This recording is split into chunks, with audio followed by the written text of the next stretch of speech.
Uh, we'll start out by introducing our project team. Annalisa, you want to go ahead? Sure. Good evening, everybody. My name is Annalisa Holford, and I'm a statewide extension educator at the University of Minnesota. I focus on food safety with fruit and vegetable farmers. So I do the good agricultural practices training. And as a part of this project, I will be doing that work. I'll pass it to Brett. Cool. Hey, thanks. My name is Brett Olson. I work for Renewing the Countryside, obviously up there on the screen. I have a background, used to be the principal of an advertising and marketing studio in Minneapolis, and now currently work a lot with farmers on marketing strategies for a multitude of different market shares.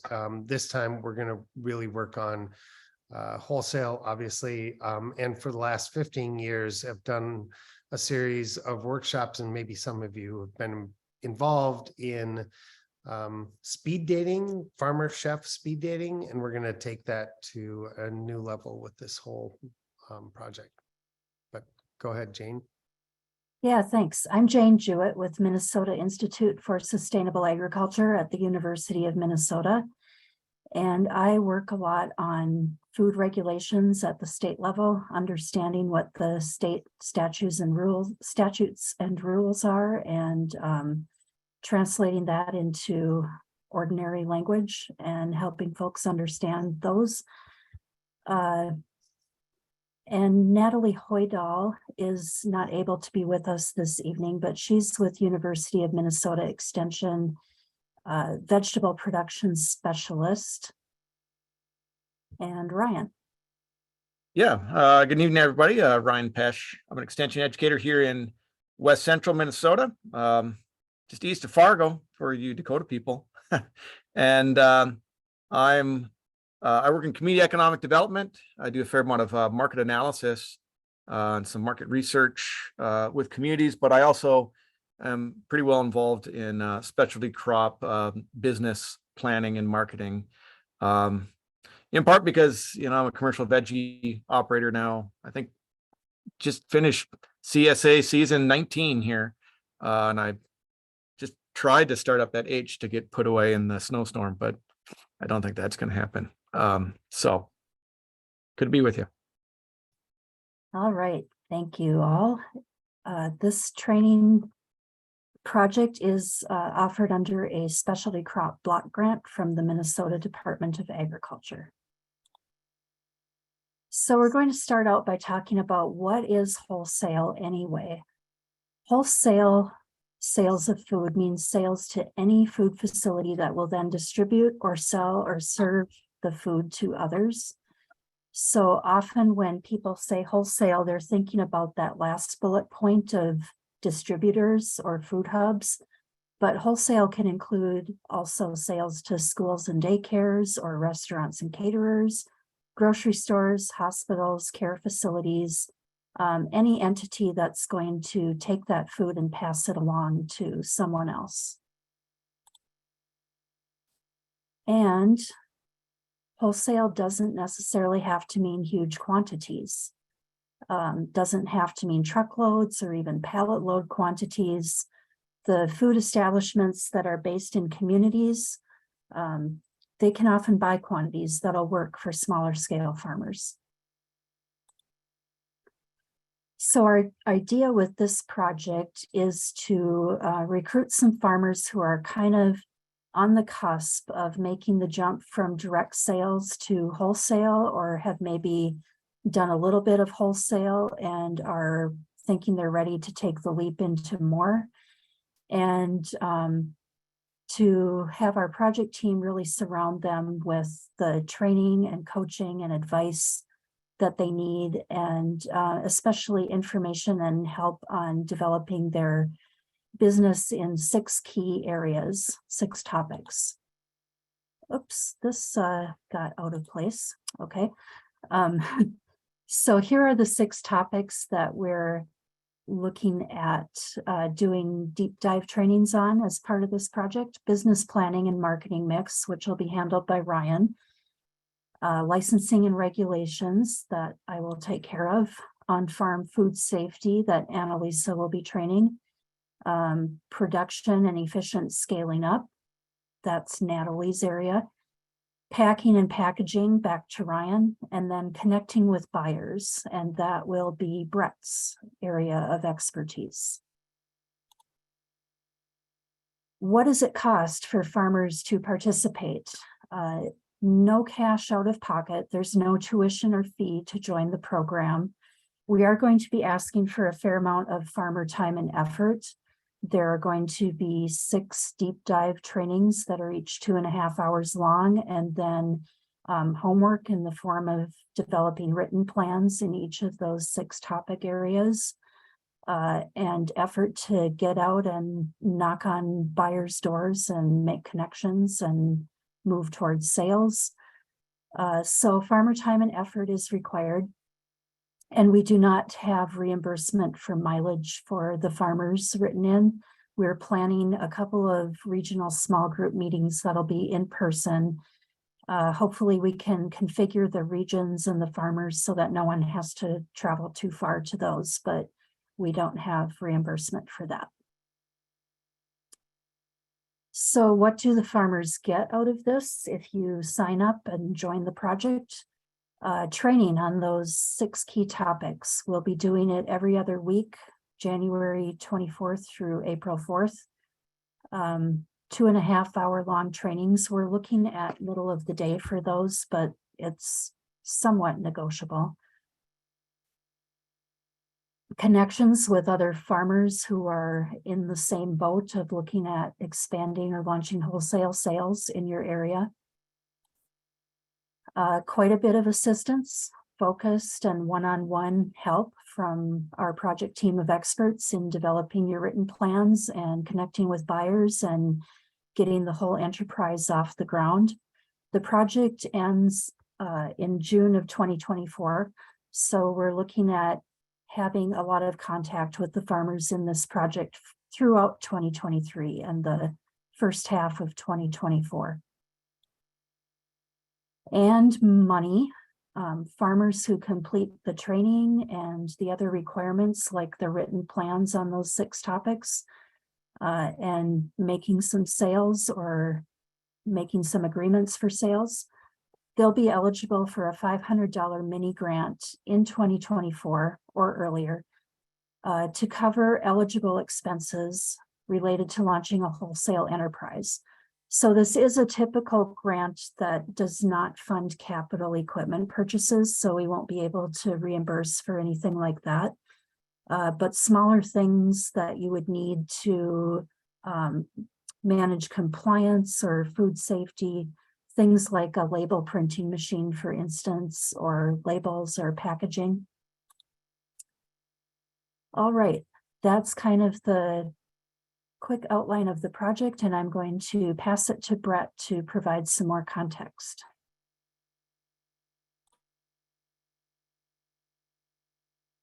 Brett, you are muted. Every once in a while, that happens. All right.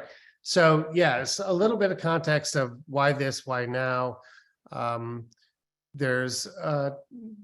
We're really focusing, obviously, on produce farmers. That's, Jane alluded to the fact that this funding came through that revenue source. And in Minnesota, the majority of the produce farmers, especially crop farmers, are small scale. And those that wish to sell into wholesale may lack the assets and resources available to larger scale produce farmers, whether they're from Michigan or Florida or whatever, including distribution and transportation infrastructure, trade associations, publications, things like that. And so what we're trying to do is help those smaller scale produce farmers access those markets. Increasing there is an increased demand from wholesale buyers. They're looking for more consistent quality, better invoicing practices, standard product preparation and packaging. And over the last couple of years, we saw some disruptions in supply chains in the food system, and we want to take advantage of sort of a pivot back to local sourcing, and double down on that and make sure that we're really actually providing and stepping into that space that was opened up for smaller production farmers. There's an additional need for GAP and FSMA training. FSMA only really probably applies to maybe 10%. And of course, Annalisa will get into that for sure, but we're hearing from a number of new players in the marketplace that new buyers who are looking for wholesale, maybe not a ton of them, but a few, and especially in some emerging markets, that they're looking for good agricultural practices audits. And so that's going to become more and more not required, but people will be looking towards that. And we have some new opportunities growing up. So again, Annalisa will talk about this immediately after this slide, but the Minnesota Farm to School leadership team, there's some movement towards, there's a fair amount of money being put into farm to school in the next few years, and we want to take advantage of that. We've been working with the Minnesota Institute for Sustainable Agriculture and the Minnesota Farmers Market Association on regional farmers market food hubs, which is a new possibility for smaller scale farmers to aggregate their produce and sell into wholesale markets. So that's the why this, why now. Annalisa?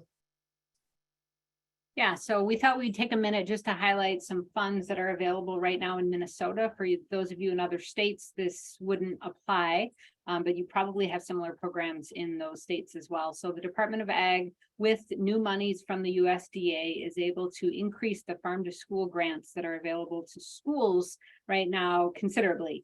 Last fiscal year, $740,000. This year, $4.25 million is going to be available for schools to purchase Minnesota grown product. So if you've thought about selling to a school, for example, this might be a good time to do that. And to help you, that's kind of why we are designing this project.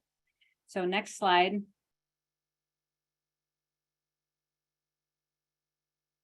There are two different grant sizes that the schools can apply for. So even if they're brand new, they can apply for this first bite, $10,000, or if they've done it in the past, up to $100,000. There even then is the second helping grant they can get to get even more money. So there's quite a bit of basically free money available to these schools that they can use to purchase your food. And it will be available to them through January of 2024. The deadline for this application is November 17th in Minnesota. So next slide. These are some of the items that they can purchase from Minnesota producers with these monies. So next slide. You can see some of the things that previous grantees have purchased. So that's not to say these are the only things that schools will be using their money to purchase this year, but this might give us an idea. It has been, meat has been the largest category, but the second one is apples, or no, sorry, the second one is vegetables. Yes, the second one is vegetables, isn't it? And then it's cheese. This is Ryan's data. And then cheese, and then apples. So vegetables are a something that schools have to serve as that take part in the National School Lunch Program, and fruits as well. So this is something that they're obviously interested in for procuring locally. All right, next slide. So this breaking down vegetables, we see the most commonly purchased vegetables from the last year's data. Carrots top out at number 1. Kids love carrots. They store well in a school setting, and they might be kind of the right pricing mix for from the producer side and from the buyer side. It might work financially for both of them. Romaine, there's a lot of salads served at schools, radishes, potatoes. You can kind of go down the list and see all the different options there. But that just gives you some idea of what schools are purchasing. All right. To be clear, that farm to school is just one wholesale market. Jane mentioned there are many others as well. But if you are thinking about kind of tipping your toe into the farm to school mix, this might be a great year because there are going to be a lot of schools looking for a lot of local product. And that's it on that. On to Ryan. Great. Thanks. So, a lot of us, Annalise talking about putting your toe in the water here in wholesale. You might have just come to this webinar thinking like, I don't know, I'll hear about this training, maybe it fits with what I'm doing, or you might just want to be exploring wholesale generally. And this is one way of doing that. And so I think a lot of people are asking themselves this question, and I think there's a number of different answers to it in terms of whether wholesale is right for you or not. For us, we're just interested, if you are interested in getting into wholesale, to get you ready to do that. That's really our purpose here.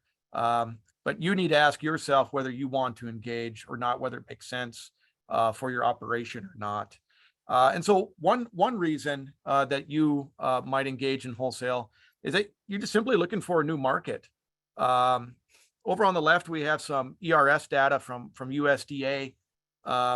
And, for a lot of us and myself, for a lot of my sales, and still to this day, still a lot of my sales, we engage in direct marketing.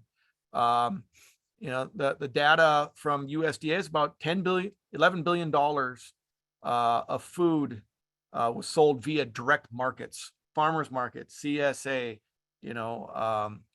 all the things that we're typically engaging in, farm stands. But if you look at what compare that to the total size of the food market in terms of what people are spending in terms of food at home, that adds up to just a measly little over 1%.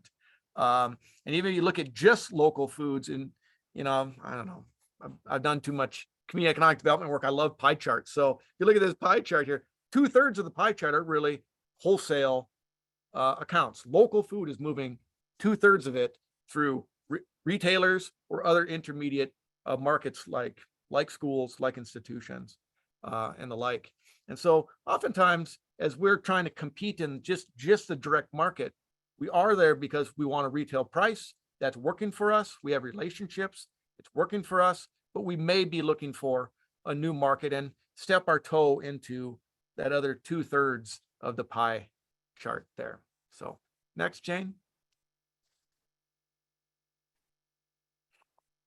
Now, I love this picture. If you've been on a presentation with me before, you've probably seen this picture, but I like it because this guy brings in this thing of tomatoes, and that this food service director looks at this tomato like, you really expect me to buy this? She's got this look on her face that I think it's great. And so I think part of the question for you is whether wholesale makes sense for you or not. I think some of it depends on what your stage of business is, if you will. If you're just moving from raising 6 tomato plants last year to you pumped it up to 20, and now you're like, oh, I'm just gonna jump into selling to that hospital down the street, it might be a bit of a leap. And so I think there's this question about readiness. Are you ready to kind of do the consistency and quality that wholesale people are looking for? And so the way I like to think about it, I think about this lady here, is that a lot of people in food service, whether it's school food service or they're a grocer or they're a restaurateur, they really are experts in food. They're buying food all the time, and they're used to some real consistency in how they buy their food. You know, my wife is a grocery buyer at our local food co-op, and you know, for her, it's like if I'm ordering a case of lettuce, it's 24 heads of lettuce in a wax box. That's what I have in mind when I look at that price. And if you show up and you're, you know, what a case of lettuce is to you is like, you know, maybe 7 really big heads and, you know, or 43 little heads, or a mix or match of different kinds of colors, you know, that really isn't the consistency and quality that a grocer or a similar wholesale buyer might be looking for. So I think there is this question about this readiness in terms of your quality and ability to meet that consistency. Next. You might decide to engage in wholesale. It might fit in with what you're already doing. It could have an impact of lowering some of your marketing costs. If those of you who heard me before, I'm always yapping about marketing costs, especially as it comes to specialty crop operators, in large part because our lives look like this, you know, our businesses look like this map, right? We have a farm in one place. We go to a farmer's market over here. We might end on that same day, then drop off at a restaurant. Then we drive back, and then we go do a CSA delivery, and then we come back, and then we go over here. In the research that we've done, you know, marketing costs can be well over between 20 and 30%, especially crop operators' expenses. And that really comes down to a lot of time and a lot of driving around. And so sometimes we think about wholesale and we say, boy, you know, I like selling that tomato for $3 or $3.50 a pound. And, you know, and a wholesale rate, I might be doing $2.50, $1.50. And so that doesn't mean that it's out of bounds. I say, let's just do the math and to check it out. If we're spending, you know, 30 cents of every dollar that we're getting retail, just driving that stuff around, even if we have a lower price that we may be taking in a wholesale environment, if we're able to also lower that marketing cost as well, it could work out. And so in this training, that is one thing that we do in the business planning section, is to do some of this math in terms of what you're already doing, and to see whether wholesale would make sense for you or not, or is there so much volume that you might need to hit in order for it to make sense for you, and is that reasonable where you're at, yes or no? And so it's really a decision tool. I'm not here to sell you like, you know, I think you should sell your stuff for a lot less just because you should. No, I think you should think through how you're selling your product, and part of that is, you know, taking deep consideration in terms of these marketing costs, transportation costs, and time. So last one, Jane. And part of the way we do this, and I like to think about it, is what I've always found with a lot of specialty crop and produce people, a lot like me, it's we combine a lot of marketing channels. And so wholesale might just be one little piece of your entire marketing channel. You're like, you know, I love this CSA, this thing works. I love this farmer's market, and I'll never leave it. Even if I don't get great sales, I've been there 20 years or something, right? And so this marketing mix analysis is something that we'll take a look at. And so even though you might be doing some retail in here, some wholesale might fit in here as well. And these little numbers, just to explain it before we leave, is when we did research with some farms in central Minnesota, this is actually the return over marketing costs. So if we look at me standing by that farm stand there, when we looked at the farm stand marketing channels, folks were keeping 84 cents of every dollar after we took out those marketing costs. And simply because, hey, we're not paying anybody to run an unmanned farm stand. There's not a lot of marketing costs. Where on my farm stand, I just walk the stuff down the driveway. That looks quite a bit different than what we see at the farmer's market here, where at least with the folks that were in our study, we're keeping 33 cents of every dollar. And so some of them were actually below break even if we took a full calculation of both the production costs and the marketing costs. So, and then over on the right, we see some of the wholesale return over marketing costs, which were fairly good, even with some lower pricing, but that was only a select number of people that were engaged in that. So we'll leave it at that, and back to you, Jane. Hey, could I jump in? Yeah. Ryan, could you explain a couple of the other market segments? Like some of them looked like a CSA box, some were a hotel, whatever. Could you? Yeah. So No, whenever a person gets a dollar bill at the farm stand, they get to keep 84 cents. Mhm. At a farmer's market, they get to keep 33 cents. Mhm. But what are the other ones there? Yeah, the 61%, that is CSA, Okay. keeping 61 cents. That 41 were those that were engaged in direct to institution. Okay. So they were selling to either a school or a hospital. And down the other two are direct to grocery. So that's a grocery store, Okay. 39%, and then direct to restaurant, 72%.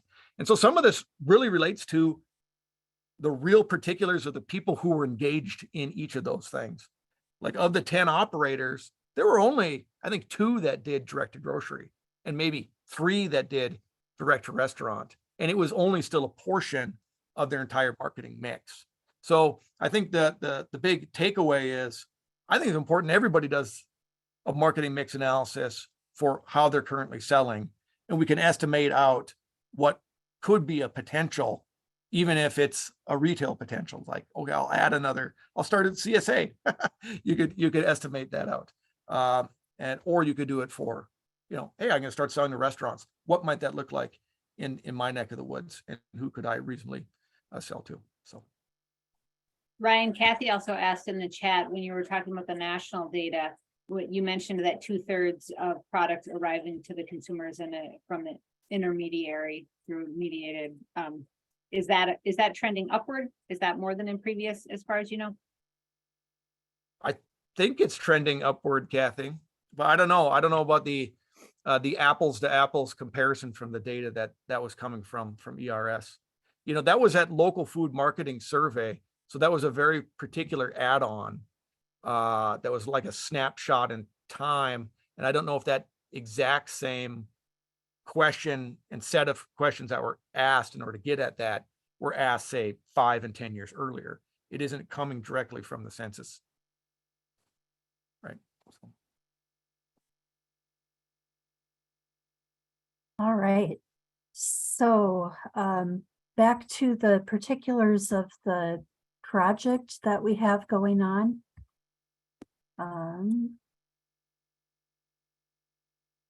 Yeah, we're going to just run through these topics in slightly more detail so that you have an idea of what's going to be covered in each of those areas when we get into those deep dive trainings. So we'll start out here with production, which will be led by Natalie, but Annalisa is going to explain it tonight. Yeah, so Natalie Hoydel is our statewide vegetable specialist on the horticulture team. So she is a horticulturalist that has a deep understanding of production related things. So as you start to potentially scale up a few products, if you are starting to focus on wholesale for those, you might have different questions. Maybe it's disease pressures, pest issues. She's going to be able, labor issues, land. She's going to be able to help you assess those and connect you with resources to answer those type of questions. Variety selection, what's going to work well in a wholesale market. And then really just that risk management. A lot has to do with irrigation and consistent watering, and then how to have that sort of resilient climate change based model as well, as we know that becomes more and more important. We also have a IPM specialist on our team, so she can answer the pest management questions as well.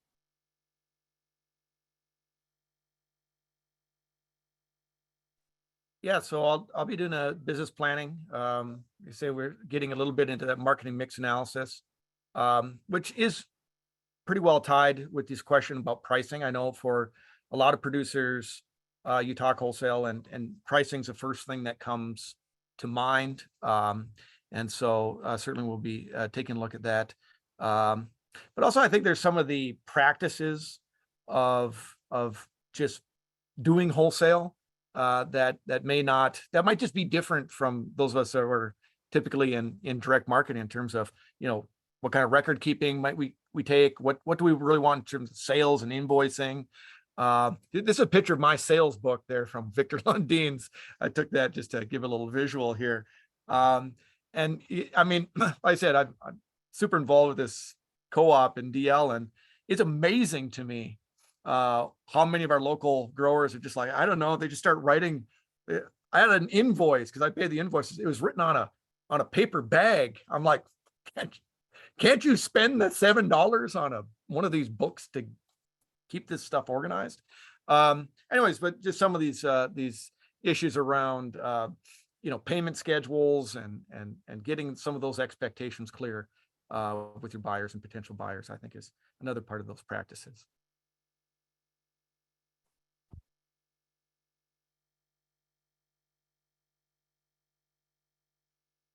Brett, you're muted.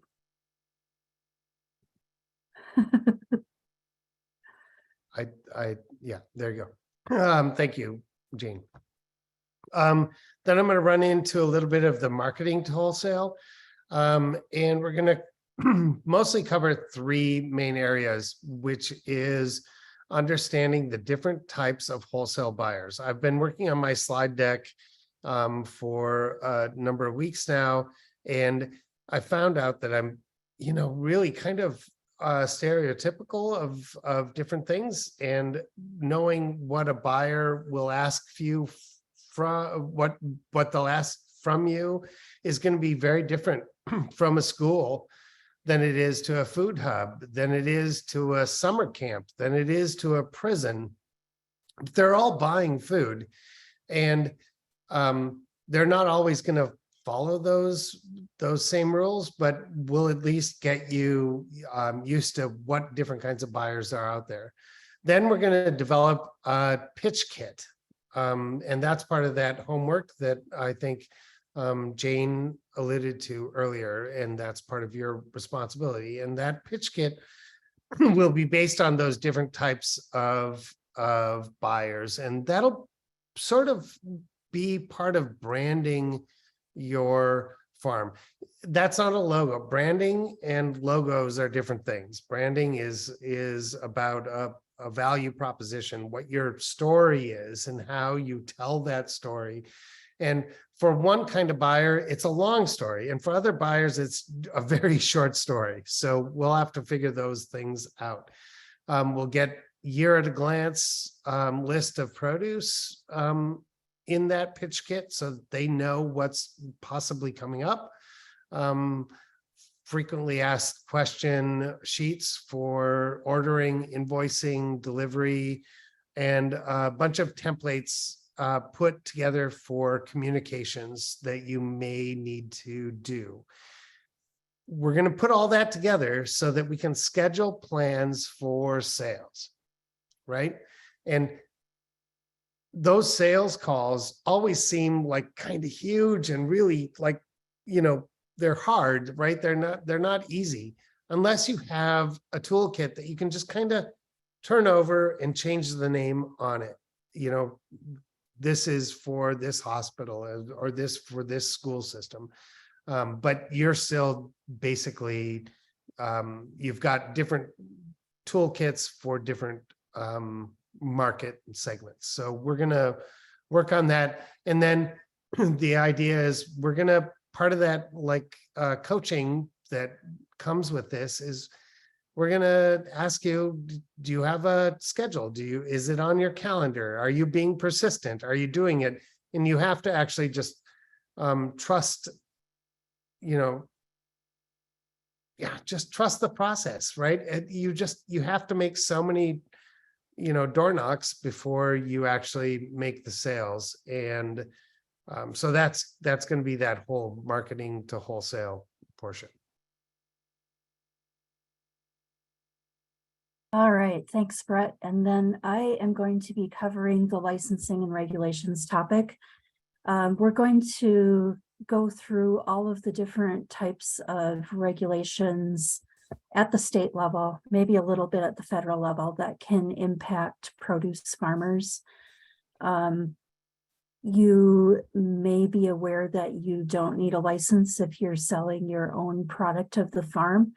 But once you get into that wholesale realm and you might start having contracts or agreements with buyers or expectations for regular deliveries, and then you run into shortfalls because of weather or pest damage or whatever, you might find yourself needing to source from some other farmers. And when that happens, then you're stepping into a licensing realm.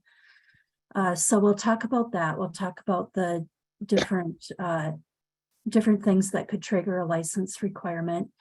And then I'm intending to spend quite a bit of time on addressing what buyers' concerns are and making sure the farmers in this project are really clear on what laws do pertain to them and are prepared to do some educating and answering of buyers' concerns about product legality, because that's something that we see become a barrier over and over, that buyers have a belief, for whatever reason, that it's not legal for them to purchase local product or not legal to purchase it in some forms. So we want to make sure that you, the farmers, are really well educated and able to respond to those kinds of hurdles. And then we'll also look at processing of product, which, depending on how it's being done, could be done as product of the farm or with a license. Processing a product can sometimes open some doors for sales, but you have to look at the financial fundamentals of that, getting back to Ryan's work, and whether the extra time and effort that you put into processing a product is worth it when it comes to getting the price that you want at sale. So those are the kinds of things that I'll be covering. So for on-farm food safety, we'll go over the fundamentals, good agricultural practices, or those science-based things that we do on the farm to reduce the potential for cross-contamination of microbial pathogenic organisms onto our produce that will make someone sick. Not good for our farm, not good for our eaters, not good for our local food sheds. So we'll really answer your questions about that, and then think about gap audits. This is a voluntary thing that some farms get if a buyer requires it. A large hospital, a large distributor might likely require it. Many smaller markets don't, but I do see more and more farmers thinking about getting them. It is something you pay for, and there are some cost share there. So we'll connect you to all of those resources and help you start a food safety plan, which is the #1 requirement and the first question on that audit questionnaire.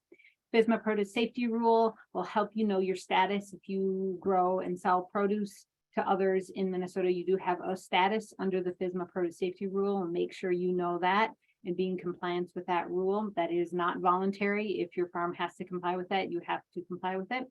But I will say, I will help you meet that, but then really use it to your advantage. If you do get a FSMA inspection, then you'll get to tell that to buyers. So many buyers might not know the difference between a gap audit and a FSMA inspection. You can go and educate them and tell them, yes, I had a FSMA inspection. Yes, I passed it. And here's my report and everything looks great.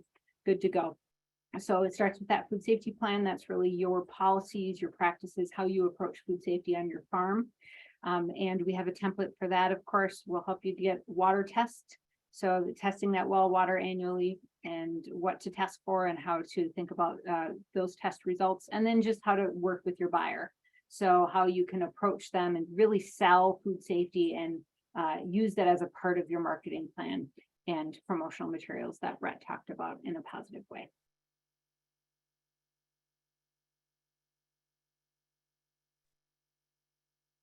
And lastly, it's about packing and packaging. Whenever I've had somebody to our own operation, this is I don't know, picture a bunch of wax boxes that I took the other day, just as a visual. I always say probably about 30% of all the time I spent, quote unquote, farming is in this shed. And I don't think that's an exaggeration. It's like, I'm just scrubbing things and cleaning things and, letting broccoli soak and all the rest. So some of these issues around packing and packaging really begin cutting across kind of all these issues around marketing and expectations of buyers and the food safety issues that Annalise is talking about. So it kind of brings it all together in terms of, how we're going to present products. So I think part of it is understanding those standards and those sizes, so that you kind of know what you're shooting for, and what fits with which type of wholesale buyer. And then again, this issue about wholesale is a game. I'd almost argue that in terms of produce, it's the game of consistency and quality kind of cuts across retail as well as wholesale. But I think people are more in tune to those issues when it comes to wholesale buying. And lastly, is this issue of, what are the standards in terms of taking hold and possession of products from the farm. Hey, if these radishes aren't up to snuff, it's unlike your friendly 65-year-old buyer at the farmer's market who probably doesn't want to make a big stink about the radishes. If you're talking to a grocer who's like, hey, I need radishes on that rack tomorrow. If they're not up to stuff, they might come and reject them and say, hey, you can issue me a credit or not. And so again, this isn't to say like that guy's in the right, you're in the wrong, or whatever. Part of it is just sort of understanding that that's just part of the business, and it's just sort of a certain expectation in the world of wholesale and kind of how it typically works, so that you kind of engage in it kind of with eyes wide open. So there we go. All right, so that's a little detail on what all you'd be getting in terms of curriculum. So a little more here about the project format and schedule. We are looking at assembling regional small groups. We're taking signups now, and I'll show you the link for the sign up form here in a few slides, but we're looking at assembling small regional groups of farmers between now and early January, and then having a kickoff meeting that'll be an in-person meeting in your region with a project team member on January 10th. So we're going to fan out across the state and meet with those small groups. And then those deep dive trainings that I mentioned bi-weekly, January through April, 2.5-hour sessions. Those will be online via Zoom. And here is the schedule for those. And again, we haven't absolutely set the time yet, but we are looking at middle of the day. So if you want to take a look at those, again, every couple weeks. And then continued coaching help throughout 2023. So those regional small groups will have some online meetings of those. We could talk about having additional in-person meetings of those, maybe zooming in the project team members sometimes. We have some flexibility for the groups themselves to help decide how they want to operate and interact.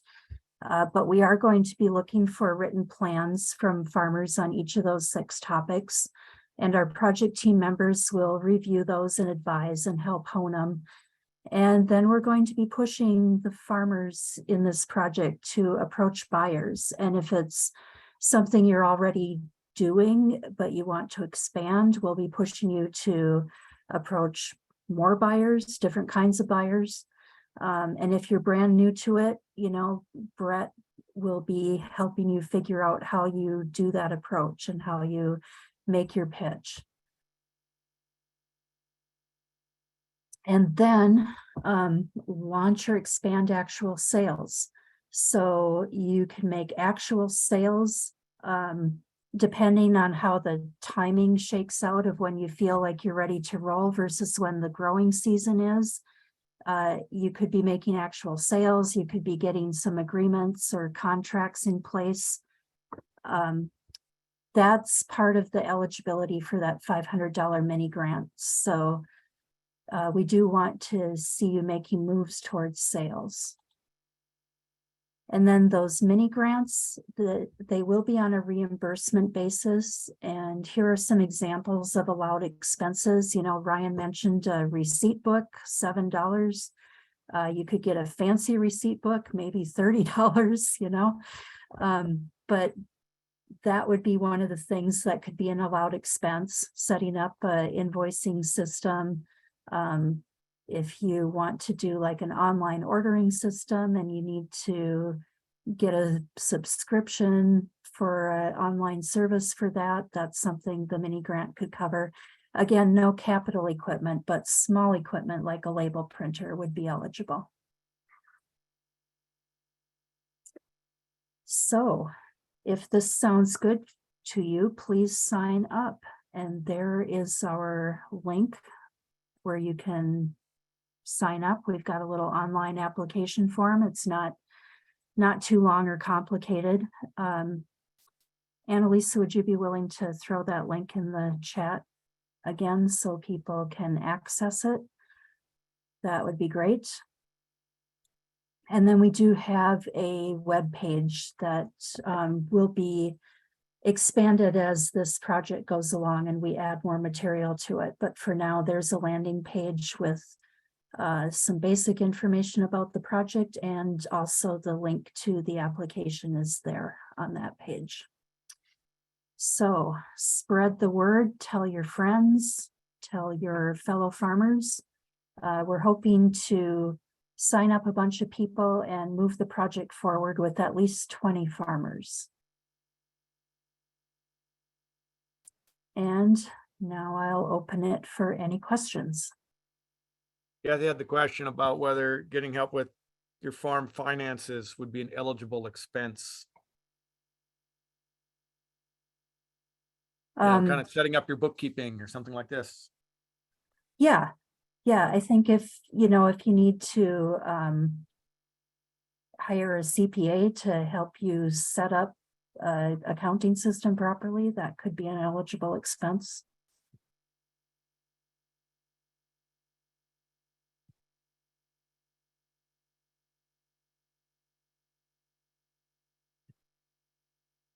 Right. Don't fall asleep yet, people. Not even. We got some questions or something, I'm sure. It's true. I want somebody to, throw their hand up if they've ever thought of contacting their county prison, or if they've thought about contacting the summer like Bible camps in their area. Like, we all look at the co-op, and Ryan is great. He's like the biggest promoter of co-ops in the Bemidji area ever. But they can only take so many people, and you look at that as a market option, but it's already kind of that space is a little bit occupied. I'm wondering if has anybody looked for those? How many rocks have you turned over, folks? Like, there's possibilities out there. Anybody contacted their county prison? Raise your hand. No, the answer is no, you haven't. But they're still feeding people every day. So there's options out there. Oh yeah, there you go. Kathy Zeman has been in prison for 6 months, and oh, that's not right. I'm sorry. Question, please. Go ahead. Be giving some training on where you source these contacts. How do you? I mean, you find the summer camp, like you're saying. How do you know who to talk to? We're actually going to work on that, in that finding out who the decision maker is. So right now I can't tell you because I don't know what camp we're talking about, or what resort or what restaurant or whatever, but we're going to try to, in at least my portion of it. And it's probably going to happen in a multiple, like Ryan's portion as well. How do we find who the decision maker is, who makes that decision on where they buy? That's going to be part of the education. I won't tell you who it is, but I'll give you some clues on how to figure out who it is.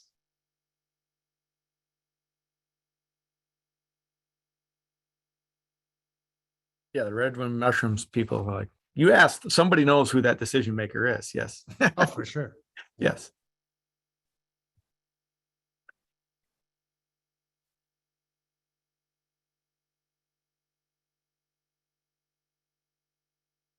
Did we answer everything? We did have more questions yesterday, and I think we tweaked our presentations a little bit to cover some of the things that came up yesterday. So maybe we Sure. answered everything. Queen Let's asked see. a question. Stillwater, I'm not sure what Stillwater is, but the co-op maybe has a garden on site. How do we wholesale to them?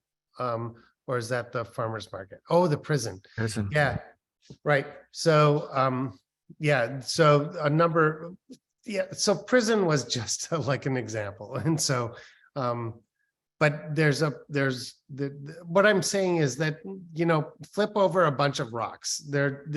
It's not always the thing that you always know.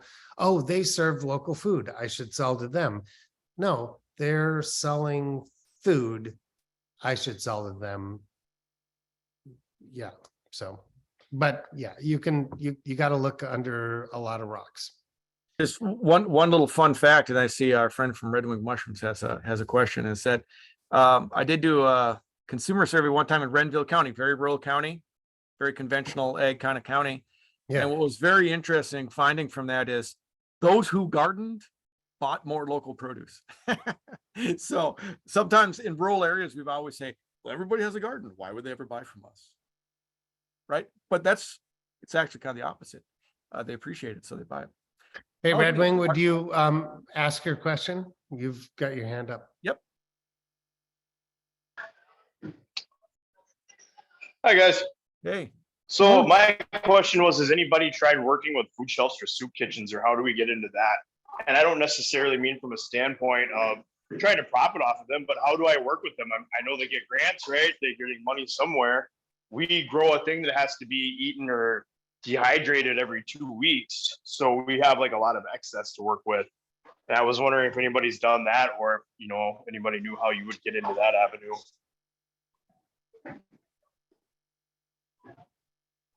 That's all. Yeah, I know there are food shelves and food banks around the state that do purchase from farmers. Second Harvest Heartland in the Twin Cities metro area buys really a lot from farmers who are associated with the Good Acre. Particularly, they make a special effort to source from Black, Indigenous, and people of color farmers. And elsewhere around the state, yeah, there are definitely those types of programs that are purchasing from farmers and, like you said, getting grants. And so, yes, there are farmers selling to those food relief or hunger relief programs. It's not all donations. Oh, for sure. Yep.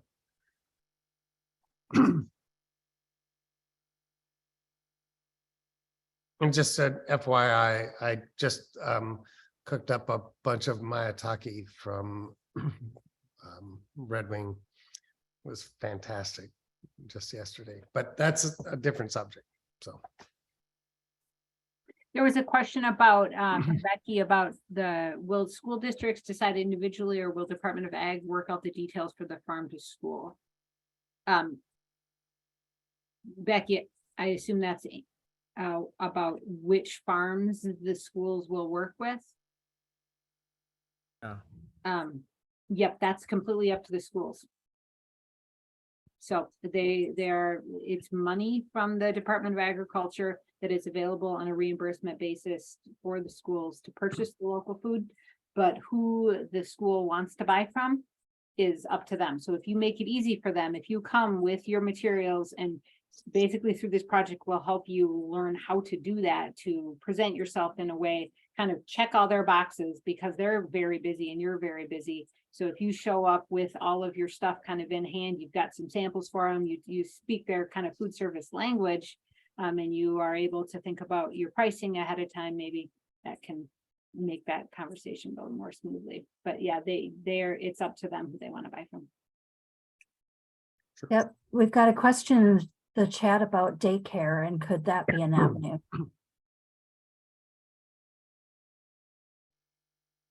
Yeah, 100%. Yep. Lots of effort in daycare facilities to source more local. Mhm. Yep, and then just a comment that Sheila Martin occasionally dropped off excess at the local food shelf, but it's only open 1 day a week. So selling to ours is not an option.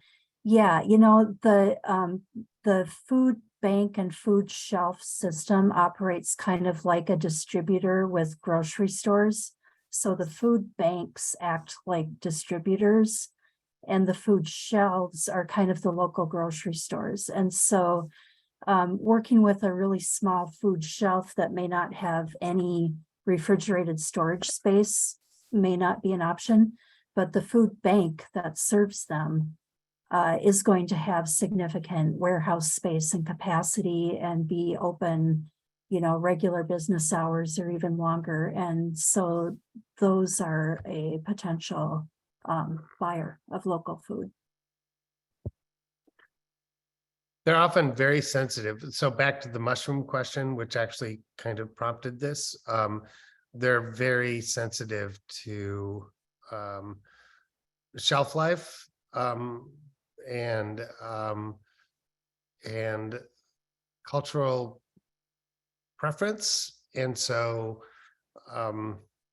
those sometimes are a little bit difficult, but I think the question, the answer there is to make those connections very early in the season. In fact, the season before, and say, here's my likely production. And that's why in that pitch kit, I talked about that season screenshot or whatever of what's coming up. That way you can go to them and say, look, I don't have any, back to mushrooms, I don't have any wine caps now, but I know that you have a significant East European, like, you know, clientele. The wine caps will be available in this period. I'm guessing I'll sell all of them, but if I have extras, can you know, take those up? They do have money to buy them. I mean, it's not like you have to just give them away. So that's part of that marketing mix, is figuring out who to talk to and figuring out your year's production. So it's a dance, but it can be done. Yep. Question in the chat from the farm. I have received requests in the past from daycares that look for produce out of Minnesota season. How do we deal with our seasons where US foods can? Yeah, that's a $1 million question, right? Sometimes the saw, answer Dan, how is the no. schools were dealing with it in the procurement grant, right? I mean, number 3 product was radishes, like the ultimate sleeper crop. Like, that's a lot of radishes.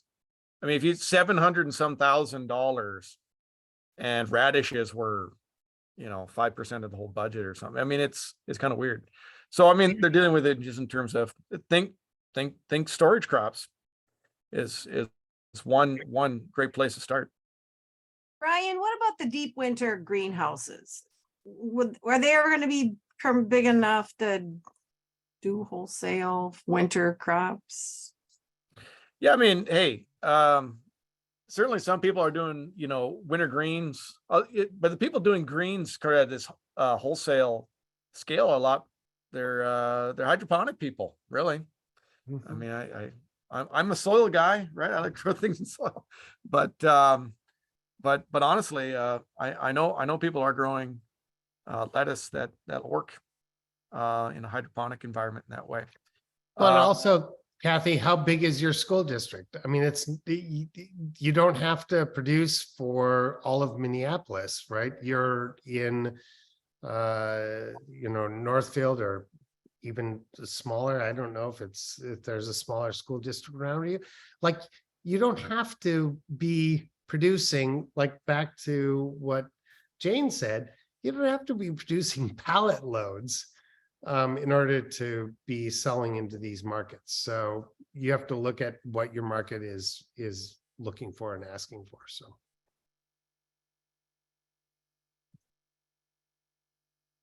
Yep, a point that Sarah George often brings up. She's a farmer and market manager who also works for Renewing the Countryside. And she's been selling things to a wide variety of buyers in her Wabasha, Pepin, Red Wing area. And what she has found is that some of the smaller restaurants, deli counters, that type of thing, if they're ordering from a distributor, they have a minimum package size for things like spinach or basil. And so they have to have that for their sandwich counter because people expect it, but they can't use the whole package before it goes bad. And so they wind up, buying more than they need every week, knowing that they're going to throw half to 2/3 of it away.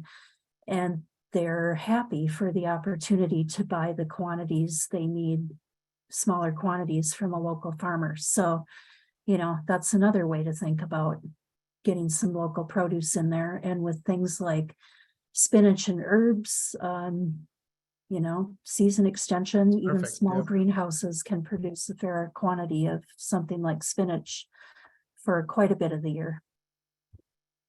I gotta say, I mean, that's also true, especially when we think about smaller rural groceries. Same thing. I mean, even at a per head cost, if it's slightly higher than somebody's getting at a 24 head case, if you're only selling them half cases, they would appreciate it because I can get through that half case and I can't get through the full case. So even if at a per head price, it's a little bit more, I'm kind of cool with that because otherwise I would be throwing 8 of these things out anyways at 24 head. So yeah, some of it's just conversation, knowing the needs of any given buyer, right? And we again, as produce people, we do this all the time with people in a farmer's market situation. Hey, let's just apply some of these kind of essentially good customer service skills to understanding a wholesale buyer and kind of meeting their needs. Or if you're like, I hate these guys' needs, then stop selling to them. Sort of like, what? let's try to understand them a bit, and we either do it or we don't do it. And if we're going to do it, how can we do it well? Yeah, so we're a little over time here, Yeah. but We're there's a lot of people that have stuck around.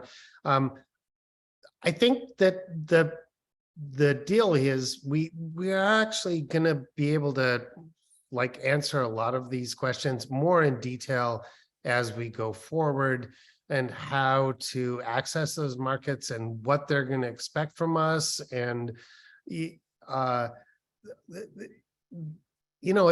a big deal, right? And so I encourage you all to sign up for the next step. I mean, it isn't that you're going to have, nobody's going to follow you around and say you have to show up to a webinar, but and also we're going to record this, it's recording now, and send it to other produce growers that because this is going to be a really good program. And I think it's going to move a number of produce growers who are seeing a saturation in their CSAs have fallen off. There's lots of farmers markets. We need new markets, and this is the new market. And so send it out to other people, and we'll have this recorded, and I'll send it back to Jane because she is in charge of everything as far as I know. Yeah, thanks everybody for coming. I think we will end now because we are over time. And if you have any other specific questions you think of later, feel free to shoot any of us an email. And we hope to see your name on our application form. Y'all have a good night. Thank you. Thanks, everybody.